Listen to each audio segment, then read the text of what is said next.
Services Committee member Markwayne Mullin joins us now. And Senator, is this all bravado, or is Trump's pressure campaign actually taking any effect at all?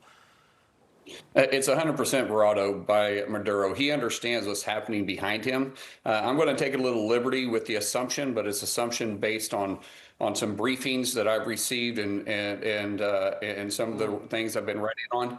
Maduro is underneath this bravado he is showing is got a tremendous amount of turmoil. Remember, he made some business deals with some very, very, very volatile cartels.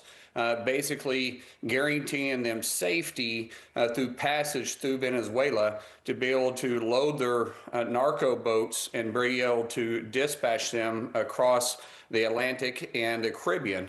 That hasn't been proven true. We have taken a heavy toll, cutting down those narco boats by 90%. The ones we haven't had direct strikes on, we've interdicted as many, if not more. And so underneath all this, Maduro is not able to live up to his part of the bargain. What's going to happen eventually is he could be taken out from within, not from the United States, from within, because of the relationships that he has brokered. And you know, if you play with fire, there's a good chance you may die by fire. Right. All right. On to the next one, Senator. Israel's Netanyahu pushing for Hamas to disarm to allow the Gaza peace deal to move into its next phase. Listen to this. I'll get your comment.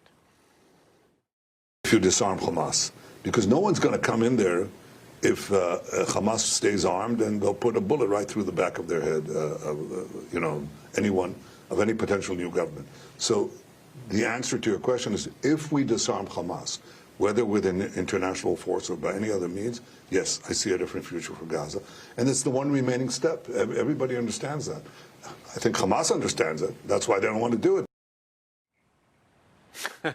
You know, Senator, will there be a next phase of peace if Hamas refuses to disarm, which I doubt very much they will?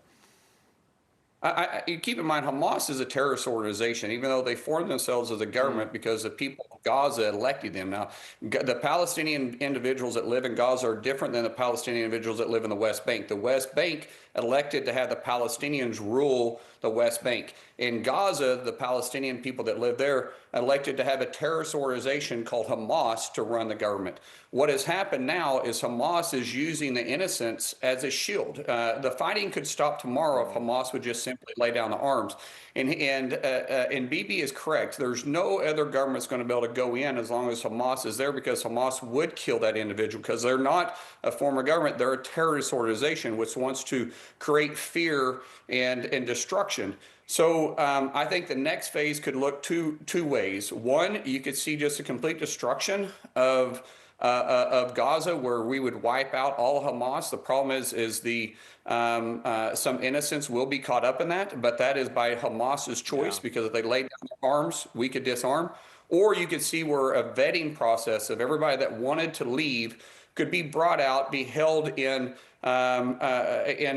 some type of secured camp while we vetted each individual. We can't just allow everybody to walk out, because Hamas has infiltrated the civilian population that is there. But there has to be a next phase. Absolutely. I got 1 minute left, and I want to get this in because I know it's important to you. The Trump administration planning to launch a $50 billion fund to help rural health care in all 50 states. How much is coming to your state, and how badly needed is it? You know, keep in mind, this $50 billion project was part of the one big beautiful bill that every single Democrat in the House and in the Senate voted against.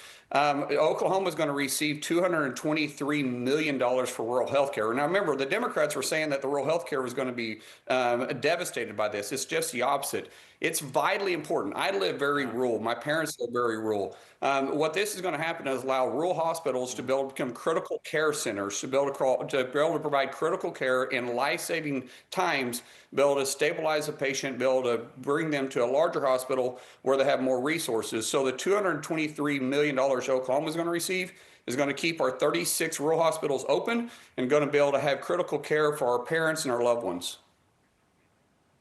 Fantastic. Money well used and much needed. Senator Mullin, thank you so much for joining us, and Happy New Year to you, sir. Thank you, sir.